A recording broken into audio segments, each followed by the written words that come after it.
Alors, assalamu alaikum les auditeurs de priorité. maa ngi nuyu ñëpp di sant ñëpp di gërëm ñëpp di ñaanal à toute la communauté wérgu yaram gudd fan weer koor bu taxaw nii maa ngi baalu ak te di baal ak tamit nag may ñaan yàlla ñu fekkee déwén yu bëree bëri dama leen di ñaanal aussi weer koor bu taxaw nii ni ñu ko commencé ñu daal di ko yeggali ci jàmm ñu dellu soit encore sur ce plateau avec toute la famille réunie. kon nag Mamadou Konaté et l'autre là Jobas maa leen naan déwénati ci nanati weer koor bu taxaw ni may remercier encore une fois de plus cette communauté bi nekk autour de ce plateau priorité sur le support là bu ñuy indil quoi. Bon, aujourd'hui dañoo dugg ci actualité pour un thème. On devrait avoir un frère ici quoi nan la tuddati Badiane pour une émission, mais qui dernière minute, il dafa am ay contretemps. Nee na ma naa transmettre son salut là à vous, les panélistes là quoi. Mais il s'excuse là pourquoi il n'est pas venu pour tenir cette émission là. Donc aujourd'hui, thème bu ñu leen indil thème d'actualité la quoi. dañ koy centré axé ci deux points. Le premier point dina nekk le cas Adji Sarr Sonko. Le deuxième point dina nekk la décision là de l'Union africaine là ne dañ koy def pour sanctionner les pays africains qui ont supporté la Russie sur la guerre de l'Ukraine ou bien les pays africains qui ont été neutres. boobu tamit nag analyse bi bëgg naa ñu def ko fii ñu jéem a jàngat loolu quoi lan lay niroo parce que pour man c'est comme si c'est une paternalité là bu ñu gis fii quoi et que lan mooy les conséquences de ça.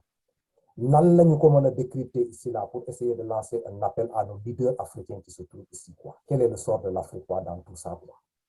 Lootam bu ñu yóbbu débat bi ci loolu. Mais le premier débat bu ñu posé fii c'est le truc là quoi, le cas de Adji Sarr Sonko parce que am na ay messages yu génn sur le plateau. Message boobu nag yu génn on se dit que on est dans quel pays parce que am na benn jeune boo xam ne mu ngi def la toile au niveau des médias là ñu tuddee que comment dire la Mola la ñu tuddee quelque chose comme ça mu nekk di def ay révélations à côté de Mola nga gis comment dirais-je là certains marabouts par exemple MC Niass bu génne tamit là mu commencé di naan moom am na ay audio yoo xam ne ay audio authentique le venant de Adji Sarr par rapport à ces situations qui se passent au niveau du Sénégal. La question que je me pose là, nous sommes dans quel pays par rapport à ce que nous sommes en train d'entendre quoi. Loolu moom dañu ko décrypter ci comment dirais-je la analyse bi tey ci sunu plateau bi fii quoi. maa ngi fi avec les deux frères toujours comment on l'appelle encore là Jobas l'entraîneur ak le frère Mamadou Konaté professeur pour essayer de décrypter cette situation. Kon nag sans autant plus tarder dinaa jox Mamadou Konaté la parole mu daal di adressé aux auditeurs de priorité après Jobas tamit la jël kàddu bi balaa ñu dugg dans le vif du sujet. Kon nag gars yi. Bakary, merci beaucoup. Encore une fois de plus, merci beaucoup. On est tous fidèles lors de l'émission le dimanche après-midi. Hein?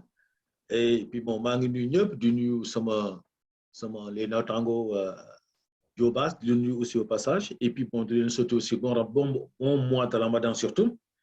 Ah yàlla nañu ko fekkee negri déwén. Or que ay du bëri yàlla indi jàmm mais ñu yor ay wérle avec toute la communauté sénégalaise la diaspora aussi. waaw émission bi nga tëral tey waaw xam nga rek d'habitude c'est quartier libre actualité Sénégal moom kenn mënul ko wax mu jeex c'est vrai qu'en ce moment c'est l'affaire d'Adji Sarr on va peut-être en débattre chacun dira son impression chacun dira effectivement ce qu'il pense de cette affaire-là du point de vue judiciaire du point de vue sociétal du point de vue tout simplement humain n'est-ce pas et puis bon voilà quoi Joe maa ngi lay nuyu maa ngi di gërëm sama naataango yi nekk fii en premier lieu Bakary Camara second lieu mon frère Konaté di leen ziar bu baax teg ci auditeur priorité yi nga xam ne ñooy suivre chaque dimanche balaa boobu après loolu du moins ma ñaanal sama mbokk musulman yi kooru jàmm ñu fekke ko déwén ak ay déwén yu bari sujet yi nga génne tey Camara moom bon je peux dire que c'est l'essentiel au niveau au niveau de l'actualité au Sénégal. Je pense que yàlla dinañu may kàttan may ñu xel boo xam ne lépp luñ ciy wax dina amal askan bi njëriñ amal ñu ñun njëriñ ñun tamit. D'accord. jërëjëf. waaw mais man li ma dul comprendre mooy su fekkente ce qui est en train de se passer dans les médias là et je crois que aussi les journalistes là balaa ñoo jël la décision là de publier ces informations là dans les chaînes là dañ ko vérifier mu leer na am na authenticité ñu teg ko parce que foofu source d'information la quoi bu fekkente am na nit yoo xam ne ñu nekk ay kilifa ñu jóg pour essayer de donner des informations dans ce domaine bien précis moi je dirais que peut-être ñoom tamit am na fu ñu ko teg donc au début on peut se dire bon d'accord nañu bàyyi média yaa ngi wax comme tout le monde le dit on laisse la justice faire son travail mais réflexion bi day egg ci benn point boo xam ne da ngay taxaw nga commencer di réfléchir depuis que cette situation là am daaw au mois de mars ñu nekk ko di ko traîner avec tout ce qu'on a vu dañu yegg si fii la justice n'est pas encore rendue par rapport à cette situation. Moi la question que je me pose là est-ce que c'est pas la rue maintenant qui est en train de faire la justice? Parce que toutes ces informations qui sortent comme ça là, les preuves que les gens sont en train de rechercher dans les tiroirs pour les amener, les exposer à la table là. Je crois que preuve yooyu nag liggéey bi justice bi moo waroon def loolu quoi pour essayer de faire des recherches là pour voir où se trouve la vérité, qu'est-ce qui a été dit, quels sont les acteurs pour nous mettre sur la table. Maintenant si la justice est là assise là et que ce sont des individus qui sont en train d'amener des choses yoo xam ne des informations yoo xam ne on se dit mais comment ils ont fait pour les avoir? Est-ce qu'il n'y a pas à s'inquiéter dans la scène politique sénégalaise?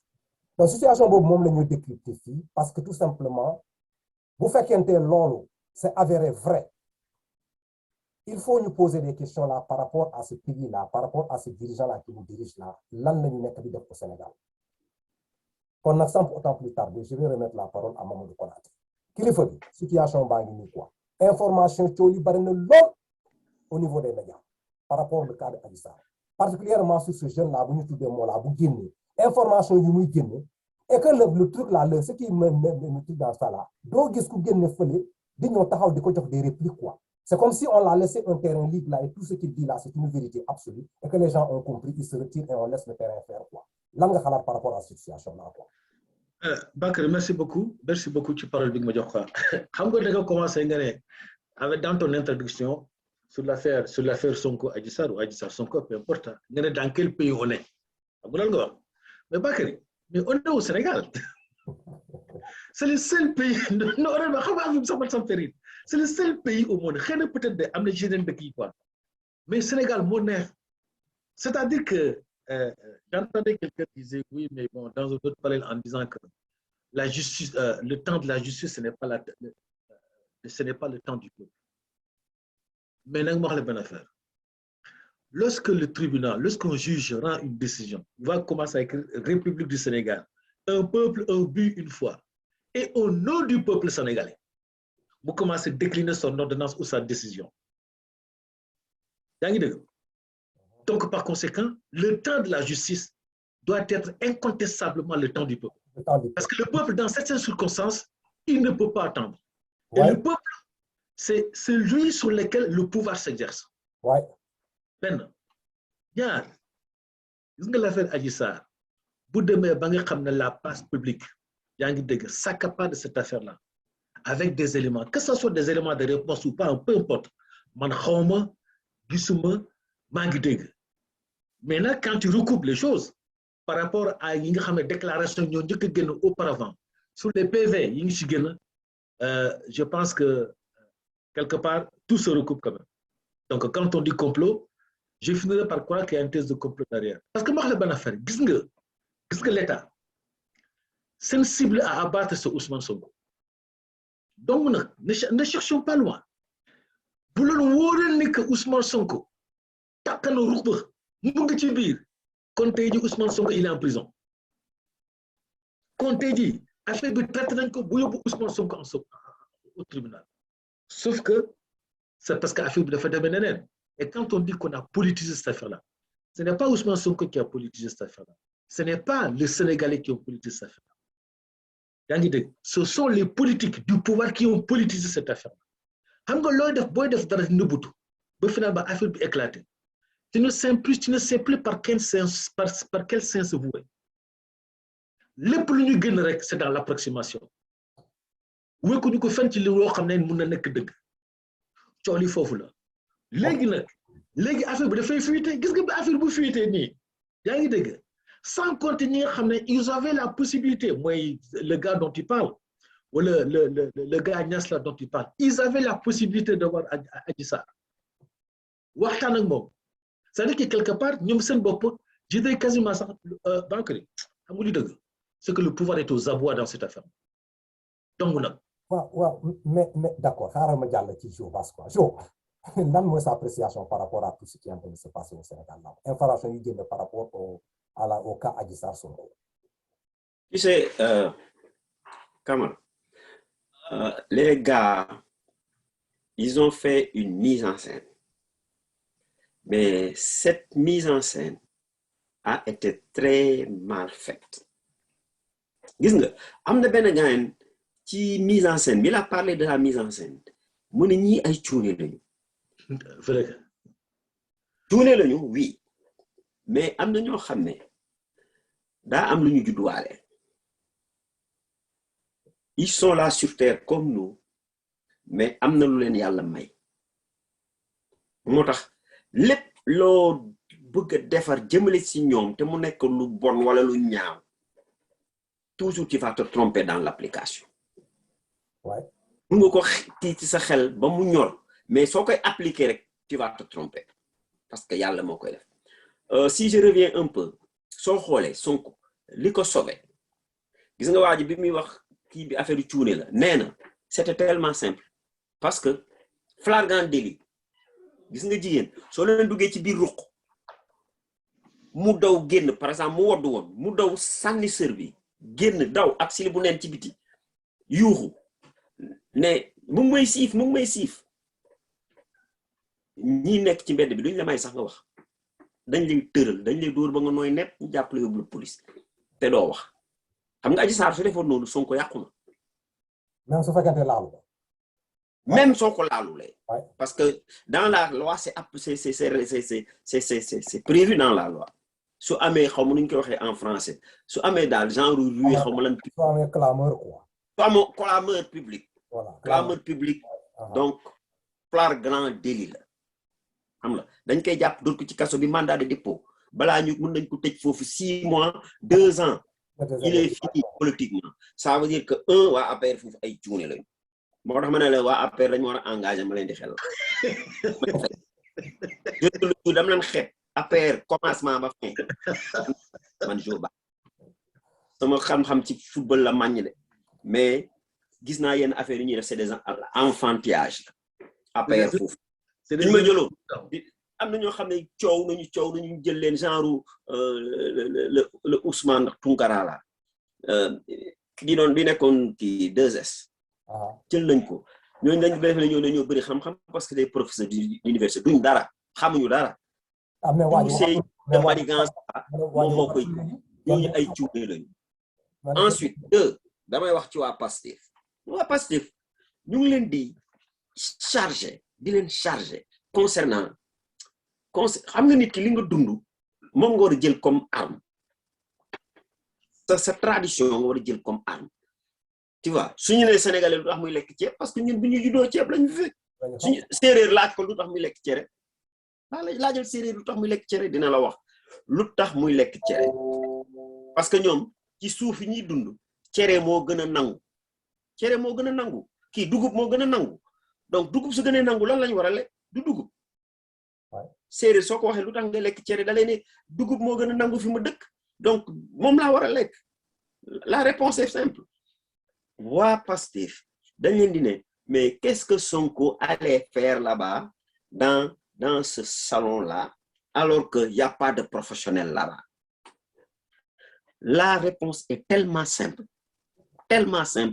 yow Bakary yow Konaté bi nga nekk xale dàmpuñu la bien sûr est-ce que ça yaay yow professionnel la déedéet voilà damp na say sœur sa sœur normal lañu ah musoo gis sa benn copain bu damm au village ñu yóbbu ko ci benn pas moom moccal ko tànk bi defal ko ay bant kii nii après tànk bi normal sans plâtre ko mos nga ko gis mu wala mu rëq mu def ay incantation kii noonu takk tànk bi normal gis musuloo ko gis bien sûr donc la réplique était tellement simple Adji Sarr professionnel ou pas suñ ko wonee nu ñuy dampee day mën a damp suñu maire yi musuñu dem faculté musuñu dem collège musuñu dem primaire te dañ doon damp la réponse était tellement simple waa Pastef foofu ay cuune lañu aussi je le dis tu vois donc moo tax affaire Adji Sarr Sonko je peux dire que il a une étoile qui lui fait faire partie des intouchables am na nit yoo xam ne kenn du leen laal tey dinaa wax dara Sonko c'est pas quelqu'un de petit moi je l'ai Macky Sall musuma ko gis je ne l'ai jamais rencontré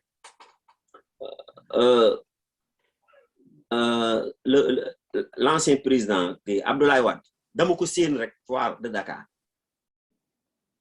il avait quelque chose en lui aussi suñu bëti dajee rek j'ai senti qu'il avait quelque chose en lui même celui-là j'ai parlé avec lui face à face 2 fois à Royo ici j'ai senti qu'il a quelque chose en lui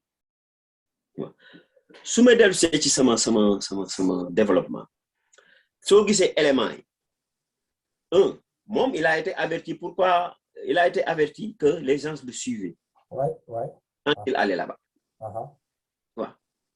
là je dis c'est quelqu'un de hyper intelligent du mu dugg ci détails nag parce que du nit ki du ma wone ay force am trop sinon ñeneen ñi dañ ko sinon adversaire mi dañ koy daggati foofu il est hyper intelligent sachant qu'il allait là-bas et on le suivait pourquoi il continue d'aller là-bas je laisse les gens trouver la solution moi je sais pourquoi parce que man wax naa ko sama benn copain tey suba ma ne ko man su ma gisee ne yow da nga nekk ci ruq yoree ràbbu pour jàmm ko ci biir rukk boobu ma fay dem di fa jaar te mu ngi lëndëm toujours ma fay jaar ça veut dire que man am na anti arme boo xam ne bu gën a fort sa ràbbu boobu donc bi muy dem foofu il avait quelque chose en tête xam ne ñu ngi koy topp pourquoi mu continue dem foofu waa après ay cuune la ñu waat encore il savait très bien que Sonko savait que ñu ngi koy topp parce que am na ku ma ne gis dégg naa ci yenn chroniqueurs yi benn chroniqueur bu ne bu muy ñibbi 17e jour bi bu muy ñibbi gaa ñu koy topp muy changer koñ dawul xam nga d'habitude su ñibbi day daw mais jour boobu dawul parce qu'il savait qu'il était suivi muy changer koñ di jàdd ñu koy topp muy jàdd di jàdd ba dugg këram ça veut dire qu'il savait que les gens le suivaient pourquoi il faisait ça ça veut dire que ñoom dañ ko bëggoon teg deal mais moom final bi deal bi la leen ko retourné et tu vois donc léegi ce truc là mu ngi bëgg a jaxase dëkk bi gis nga nit ki soo defaree film bi ñu yóbbu ko benn festival primé wuñu film bi da nga xam ne sa film bi série C la da ngay dem jaay ko télé yu ndaw yi doo dem di ko proposer les grandes marques de cinéma léegi ñoom nañ ko dem jaay ciné yu ndaw yi ceux qui ont fait la photographie en utilisant les termes du cinéma ceux qui ont fait la photographie ceux qui ont fait les costumes ñooñu ñëpp on les relègue au second plan mooy ñi nga xam ne ñoo nekk ci complot bi ñooñu ñëpp dañ leen di ñeef ci kaso bi mu jeex bu m'excuser du terme. d'accord xam nga Jo dégg naa sa développement yaa Konaté mais man li ma apprécier li nga wax parce que boo toogee am na nit yoo xam ne kenn du leen laal peut-être que Sonko ki ñooñu la bokk. Et deuxième question bi nga laal mu nekk une question très intéressante Sonko savait que il était suivi xam nañu lu ñuy plot ci moom xam nga ñun ñëpp ay africains la pour appuyer li nga wax Sonko peut-être quelque part d'autre là dans sa trajectoire là pour accéder à li mu bëgg on l'a déjà expliqué dans le côté africain là que foo jaar lii diñ ci jaar te mënoo ci dara te dara di ci génn mais tu vas y passer xam nga xam jo wax peut-être Mamadou xam nga fi may wax ñu ci toog ñu expliqué ne ñu ne la gaa ñu ngi sa ginnaaw mais coow li dina génn Sénégal te mënoo ci dara il faut y aller mais il sait déjà fi muy commencé ak fu muy mujjee kon man je peux te dire que connaissant ce qui se passe dans ce domaine-là je peux te dire que Sonko savait déjà que lii dina amoon et Sonko sait déjà que nu muy demee yëpp fu ñu egg à la fin on l'a déjà dicté tout ça xam na fu ñu jaar donc li nga wax loolu la les gens devraient prêter attention mais après ça bu jàllee ba pare mu am des trucs là quoi des gens qui ont perdu leur vie au Sénégal la population nekk ci benn affaire boo xam ne toujours quand la justice est en train de traîner par rapport à cette situation là léegi nañu egg ci moment boo xam ne la justice se trouve dans les médias mais yéen est-ce que yaa ngi déglu tous ces médias là comment ça se passe là-bas là est-ce que yaa ngi déglu mooy mais le jeune là bu toogee avec des documents mu lay génnee des exemples yoo xam ne avec des faits avec des trucs et il défie toute personne qui peut aller vers le contraire. Et détails probants. Effectivement mais loolu la première question que je pose là fan la jëlee information. su fekkee am na ku ko jox information cette personne là fan la nekk est-ce qu'il n'est pas au cœur même des décisions du Sénégal. Donc au palais de là-bas. Non, l'État du Sénégal là fi mu nekk nii n'est pas en sécurité.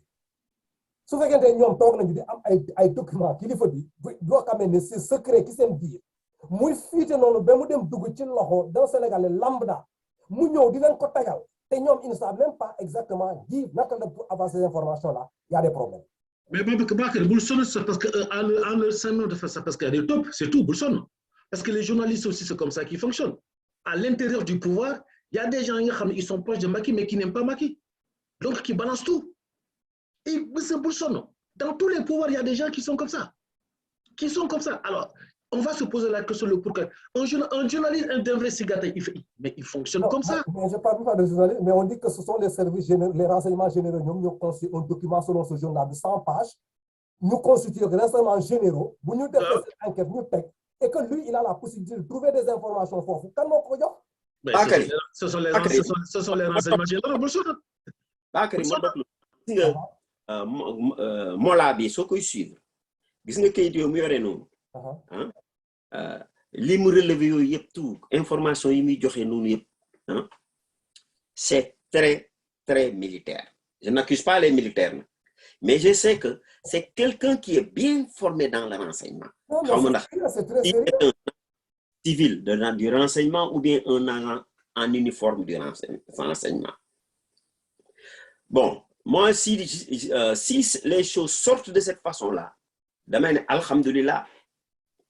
Si c'est un militaire damay ne alhamdulillah parce que si c'est un militaire qui avait de mauvaises prétentions du génne lii day bàyyi ba affaire bi carabine mu ñëw jël pouvoir mais su koy génnee day sori su koy génnee ça veut dire que bëggul àgg foofu gis nga su bëggoon àgg foofu au lieu mu koy jox ay ñoom Mollah yi benn capitaine wala benn lieutenant-colonel la koy jox ne ko ces gars-là sont finis gis nga li ñu def au niveau de renseignement lii la ñu am li ñu def nii yëpp taxawul fenn donc la population va se retrouver dans la rue rente bi ñun ñoo ko nar a kii ñun les hommes en uniforme jóg leen si mais il l'a pas fait il le glisse à des activistes il ou peut-être il pluriel ou singulier à des activistes ça veut dire que bëgguñu àgg foofu que ñoom gradé ou pas ñu ñëw jël pouvoir bi parce que xam nañ ne li amoon mars daaw su amaatee bi yoon kenn du mën a arrêter xam nga wax naa ko fi quand je parlais des jujubes là ay sidéem yooyu gis nga quelque chose a changé je mets le doigt dedans quelque chose a changé au Sénégal et sur le plan sociopolitique il faut que l'on fasse attention gis nga li amoon mars ñi demoon mars daaw ñooñu ñoo demoon ci stade bi à l'inauguration les mêmes personnes ñoo demoon ci accueil bi ñu gagné Coupe d'Afrique bi les mêmes personnes ñoo demaat ci même match Sénégal-Égypte bi gis ngeen nu mu demee match bi musul am tension nii ñu sonnal adversaire comme ça sur le plan de l'anti-jeu à l'extérieur. Moussoul Am au Sénégal. Moussoul Am. Ça veut dire que les mêmes personnes sont là. Kouya Karne gagne une Coupe d'Afrique. Oui, il y a une tournée avec les jeunes qui disent n'importe quoi. M'excusez du terme. Que l'eau dina len temps c'est ñu tok sen place. Tu te trompes lourdement. Ku fi jalgati, hein? Boy dañuy génn jaxase la. Nga def attention comme kii nu mu ko waxee quoi am na benn kii bu donc sur la vidéo de xam nga sur la vidéo moi là damay wax sur la vidéo de Cheikh le gars l'ami de Cheikh Anta Diop nee na Cheikh Anta dafa ne ay prédiction la nee na Laye Wade va gagner boobu Laye Wade gagné gul de mu ngi ñëfe Laye Wade a gagné après Cheikh Anta avait prédit que celui qui va remplacer Laye Wade il sera jeune. Celui qui me remplace, il est de 63 je pense 61 Macky Sall il est jeune bi muy jël pouvoir bi te nee na si celui-là ne fait pas les choses dans les normes il va finir tragiquement. Donc il y a le feu qui couvre donc ñi jege Macky dañu war a wax ak moom nee nañu Serigne bi à Touba l'a reçu yàlla na fi yàgg te wér. J'espère qu'il lui a donné des conseils dans ce sens que il faut pas pousser li ma gis stade bi passé c'est les mêmes personnes ñoo fi nekkoon mars dernier. D'accord. Je vais me répéter ñoo fi nekkoon bi Lions yi di ñëw ñoo fi nekkoon inauguration ñoo fi nekk ci match bi. Waaw. te fi ñu dellu ci mbedd bi comme je l'ai dit on va les multiplier par 100 000 donc ce fera des millions de personnes. Suñu gendarme mënuñu leen téye suñu policiers yi mënuñu leen téye donc attention. waaw d'accord léegi xam nga dana fi Mollah moom am na le truc de l'information là fi mu jógee ñu ko jox bon je ne sais pas ñooñ la service renseignements généraux il a dit que ce soit mais c'est un jeune qui est bien informé li motiver le truc à l'action de cette personne là bu koy fournir peut-être que la personne est de bonne volonté comme ni ñu ko waxee pour éviter la tension au Sénégal mu xam justice bi fu muy dem nii problème lay indil dëkk bi kon nag il faut mettre la chose sur le truc là quoi comme ça pour les décourager. Et je crois que les informations qui sortent sur la table comme ça là. Il veut les bloquer. Voilà, effectivement, su fekkente au niveau de la justice là, dem nañu bi ci biir ñoom ñu def un recul là sax ñu changer seen façon de faire là, ñu daal di teg affaire bi situation bi à côté, les Sénégalais reprennent le vie ñu continuer. Je crois que moom mooy dëgg. Parce qu'aujourd'hui, xam nga toutes ces informations là qui sortaient là sur le jeune là bu nekk au niveau du Canada là, je sais pas là. Mais man bi ma ci gën a kii na la tuddee ci mooy bi mu fuité le truc là quoi, le dialogue là entre su fekkente la vidéo s'avère vraie encore une fois de plus pour être comment dirais-je là en réserve. Prudent. Mais su fekkente la vidéo là l'échange là bu ñu dëgg diggante Adji Sarr ak comment on l'appelle encore là nan la tudd Mamour Diallo. Et pendant au début là les gens sont en train de décrier comme quoi Mamour Diallo est à l'origine de ces trucs là te vidéo bi ñëw nag muy bëgg a confirmer que moom moo fi nekk. Et que jusqu'à présent, rien ne bouge pour le Sénégal. Voilà la question qui me demande. Ce fait qu'au niveau du Sénégal, là, les autorités étatiques là, sont en train d'être ciblées par leur population, les médias baillent. Mais qu'est-ce qui empêche ces gens-là au niveau des médias? Toute personne doit amener différents pour une affaire, c'est pas ça. Pourquoi ils ne le font pas? C'est-à-dire, quelque part, ils sont en train de donner la vérité aux gens qui commentent là. C'est-à-dire, dafa mel ni gars, li ñu wax dëgg la.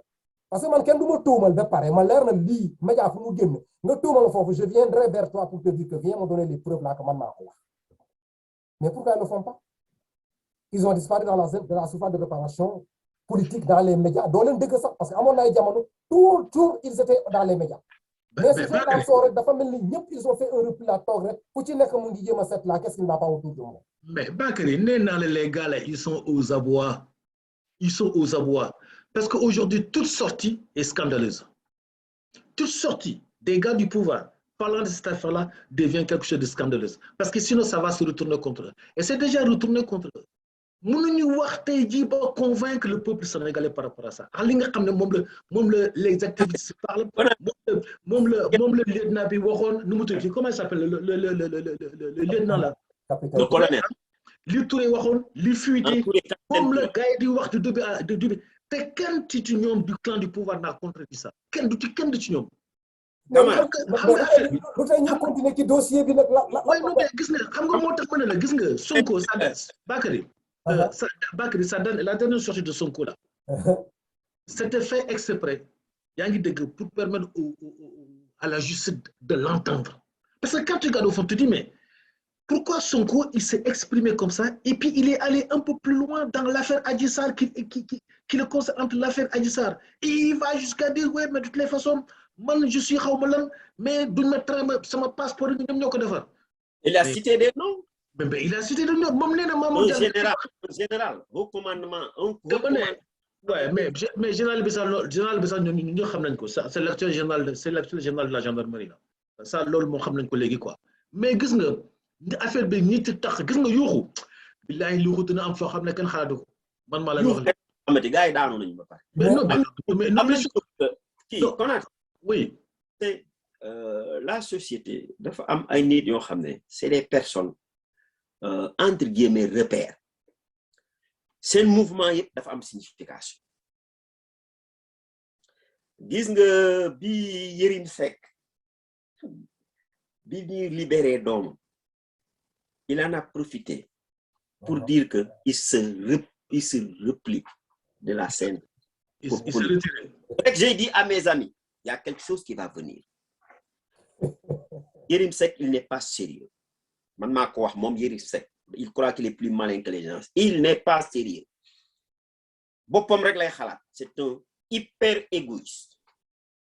Je me permets de lui dire ça. C'est un gars hypocrite et égoïste. Moom Yérim Seck.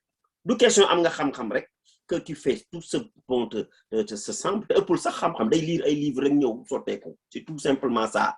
Man gënuma intelligent man Jobaas. Day lire ay livres man duma lire livre nanga ma gis nii je ne lis pas.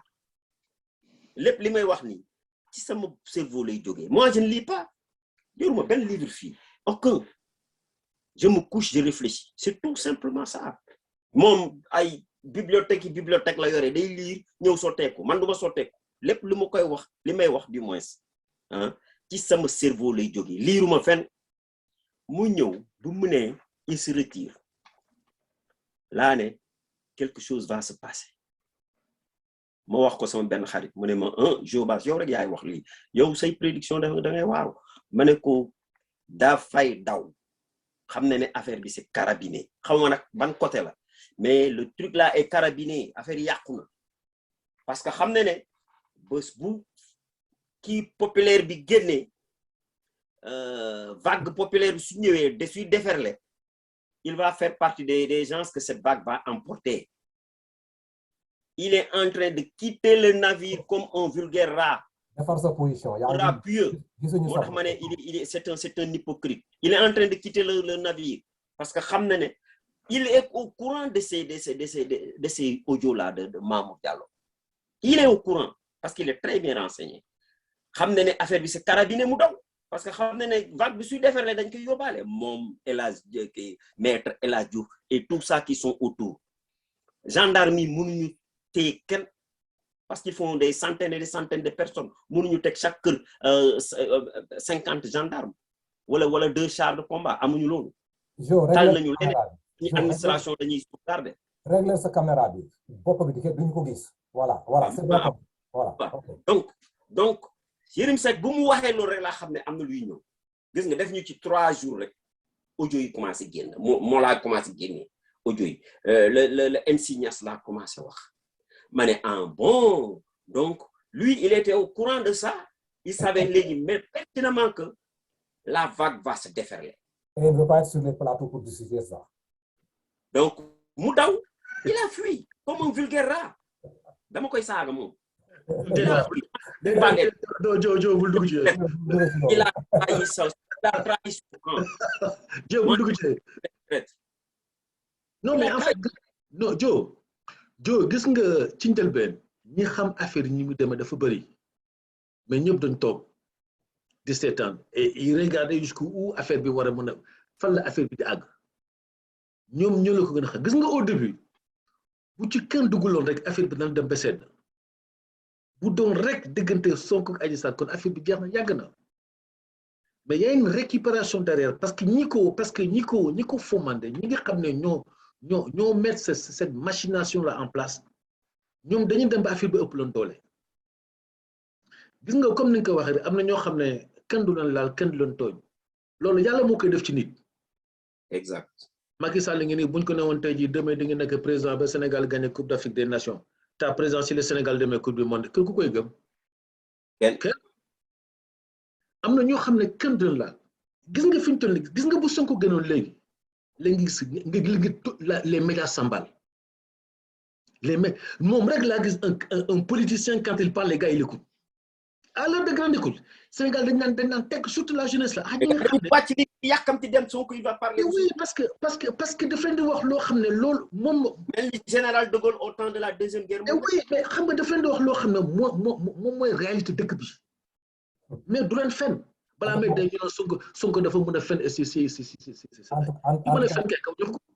en tout cas de la jeunesse de moom nee nañu damaa gis ci benn vidéo tey. gars yi nañ dañ leen. Sonko a demandé que ne bon nañu dal bu ñuy dem ci justice bi bu ñu génn am na ko ay ñu tontu ko ñu ne ko Sonko le seul voilà pour accompagner la ci justice bi c'est pas Sonko qu'on va protéger là-bas on est en train de protéger notre projet. mais wax nañ dëgg. bu ñu booy dem na nga dem rek quoi mais bu ñu demee c'est pas yow la ñu dem projet. mais Bakary mais wax nañ dëgg xam nga le projet c'est qui. le projet c'est Sonko. c'est Sonko qui les intéresse. keneen fi loo fi wax loo xam ne yaa ngi dëgg ce n'est pas Sonko gars yi faale wuñu la aujourd'hui. mais kilifa bi man li ma d'accord. xam nga la fois dernière on disait ouais pourquoi le président n'est pas et aussi très bas n'est pas aimé dans la scène politique au pays mais gis nga lii moo koy firndeel lii rek moo koy firndeel aujourd'hui quel est le chef d'État qui n'aime pas avoir le même engouement que Sonko aujourd'hui partout en Afrique.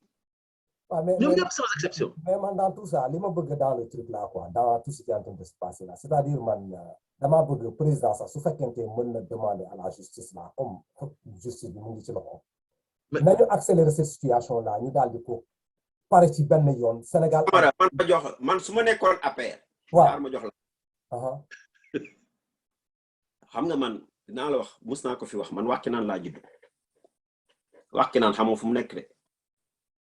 gis nga pont Colobane fii terre bi di jaar le pont de Colobane la station boobu mooy fi ñuy def garage u terre yi foofu pont Colobane foofu ay barak ñoo fu nekkoon foofu laa juddoo lëndëm amul douche mbaadu kër Baye Gaynde amul douche amul lampe àll ba lañ doon dem suñu gaanuwaay donc on est né dans l'obscurité yu màggee foofu donc suñu xel dafay développé wu parce qu'il fallait s'adapter à cette situation là te ay wuyu am bagaay suñu grand yëpp ay bandi la ñu ñun nag ñu ñaan suñu waajur yar nañu topp ñu mbedd boobu tu vois gis nga man su doon man maay conseiller man conseiller Macky Sall xam nga nu may def damay wut ay mercenaires ñu kidnappé fii bi yóbbu ko. non attends dañ koy kidnappé yóbbu ko kenn du xam ko yóbbu dañu ne ay mercenaires ay xaw ma nigérian wala na ma yàlla baal wala ñeneen jël si nañ ko yóbbu nañ ko suñ koy dégg xam nga fi ñu koy déggee Hongrie après suñ ko déggee Hongrie est-ce que procès dina am dañu ne ay mercenaires ñoo ko jël dem na moom kay bu génnee Sénégal am procès dootul amati dañuy ñëw pomper les 3 éléments de Bible la ñu nelaw ñu jël xale bi yóbbu ça c'est pour sauver l'État je le dis pour sauver l'État ñu jël ko yóbbu moo tax ma ne ñiy wër président ay cuune lañu xamuñu dara actuellement comme ni ko Bara Ndiaye waxee Macky Sall dafa ne day jël premier ministre mu dem ba mu am ay événements yu ñëw xamul ku muy jël il sait pas li nii wi nii non boobu ça veut il sait pas quoi faire 3e mandat fu mu nekk nii wi nii non parce qu'il sait pas est-ce qu'il va se présenter? Est-ce qu'il va pas se présenter? Il sait pas, il sait plus, du moins. Il sait plus qui prendre comme premier ministre. Mais, donc, affaire Adji Sarr bi nañu ay mercenaires ñu ñëw jël xale bi yóbbu ko Hongrie ñu ne Adji Sarr disparaître na ah. non semaine après. Non, Joe, procès foog mam. Non, d'accord. L'État est très fort. Si vous voulez procès du am. Mais tant que xalé baangi fi procès day am par la force. waaw loolu xam naa. mais xale bi suñ ko rawalee.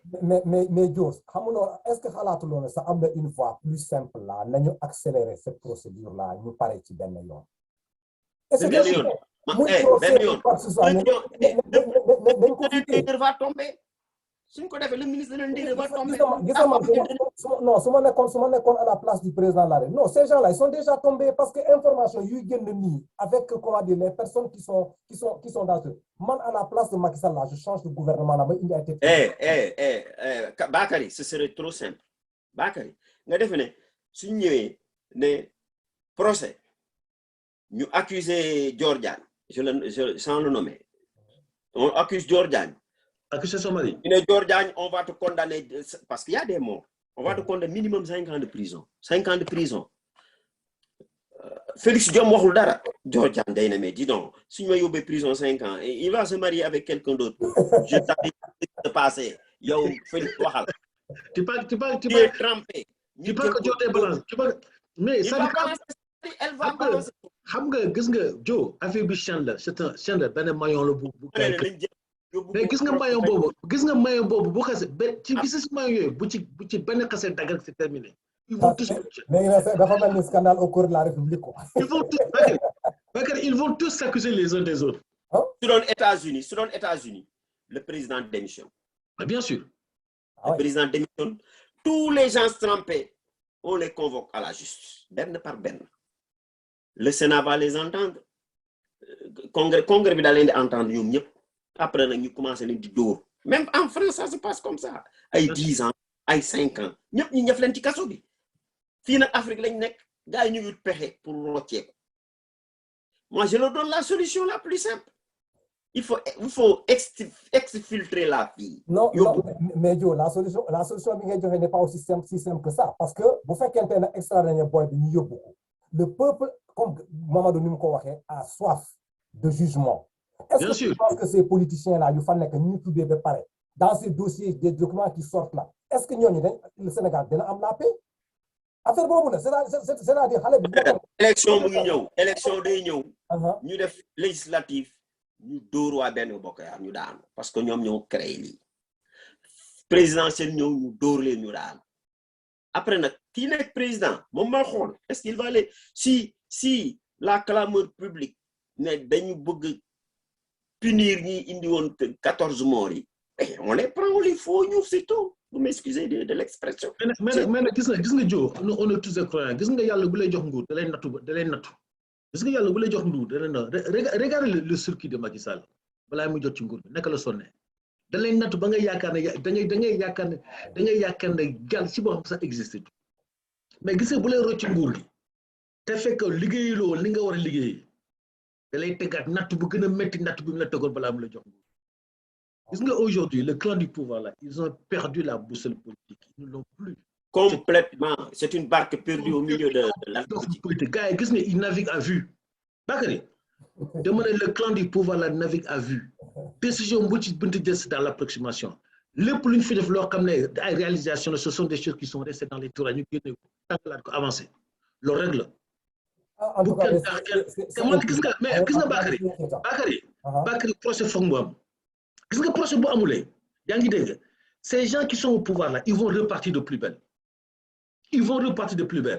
or effectivement il faut un renouvellement total de la classe politique aussi il faut réformer notre institution judiciaire qui a pris un grand coup d'arrêt.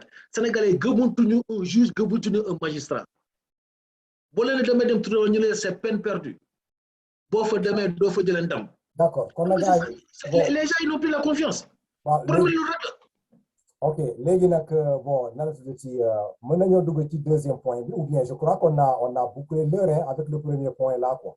waaw yow mais Bakary maintenant dañ ko 2 heures. waaw léegi je crois que bon il serait judicieux ñu yemale ko fii ci affaire Adji Sarr bi comme ça peut-être semaine prochaine ñu ñëw dans kii yeneen thème comme ça parce qu'on a mis trop de temps là sur ce truc là quoi sur le truc de Adji Sarr là.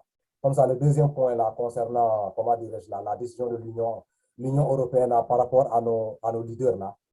Bon, les je crois que nañ ko bàyyi quoi, la semaine prochaine ñu jël ko daal moo gën. Inch'Allah. D'accord, kon nag gars yi affaire baa ngi noonu ku ci nekk dina am une parole là pour jéem a tënk li mu xalaat appel bu muy lancé au niveau du Sénégal là par rapport à ce qui est en train de se passer quoi. Kon nag je passe ma jox la kàddu nga joxe sa conclusion par rapport à ça quoi. Ban appel dans toute une nation, dans une nation, il y a toujours des gens honnêtes. Tu vois, te lépp lu ñuy wax dañ ci seet yàlla su ma nee seet yàlla mooy xam ne yàlla moo ëpp doole ñëpp dañuy ragal yàlla moo tax nit su bari doole rek da nga ko war a ragal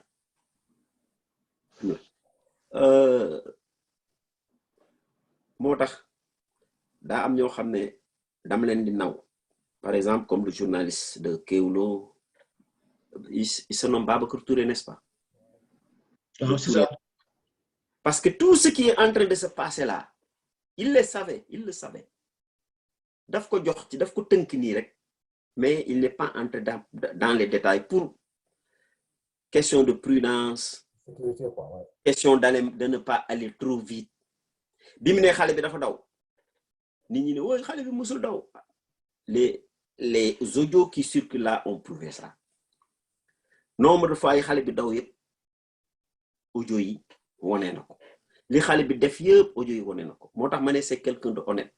Am na temps yoo xam ne sax il voulait se retirer mais xam naa conscience am ne wax na ko sax moo ko mayul mu retirer wu quoi. Donc moo tax daa ma ne dans une nation il y a des gens vraiment ñu dëgg. Le capitaine Touré, n'est-ce pas? Du noonu la tudd. C'est ça. C'est ce genre de citoyen man ñooñu laa bëgg.